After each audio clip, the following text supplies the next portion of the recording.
एक समय की बात है, एक राजा रहता था जो कि यह देखना चाहता था कि क्या मेरे भी राज्य में आलसी लोग रहते हैं या फिर नहीं। इसके लिए उस राजा ने अपने सैनिकों को कहकर रात के समय में गांव के बीच रास्ते में एक सामान्य आकार का पत्थर रखवा दिया। उसके बाद वह राजा छुपकर यह देखने लगा कि क्या कोई व्यक्ति जरा भी हिम्मत करके उस पत्थर को हटाता है या फिर नहीं। राजा वहां बहुत समय से खड़ा था और देखता रहा, लेकिन किसी ने भी उस पत्थर को हटाने की कोशिश नहीं की।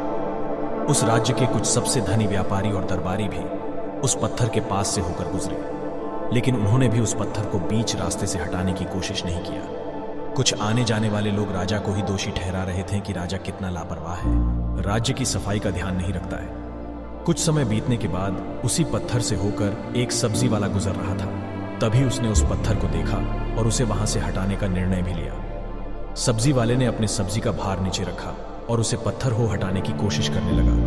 पत्थर थोड़ा भारी था, लेकिन कुछ समय के मशक्कत के बाद वह पत्थर हो वहां से हटा देता है। पत्थर हटाते समय उसे पत्थर के नीचे एक पोटली मिलता है जिसमें कई सारे सोने के सिक्के होते हैं और राजा द्वारा लिखा गया एक पर्ची होता है जिसमें यह लिखा हुआ था कि यह पोटली उसके लिए है जो इस पत्थर को रास्ते से हटाएगा। सब्जी वाला समझ जाता है कि यह उसके मेहनत का फल है, लेकिन बाकियों को वह पोटली इसलिए नहीं मिला क्योंकि वे लोग आलसी थे, जरा भी कष्ट सहना नहीं चाहते थे।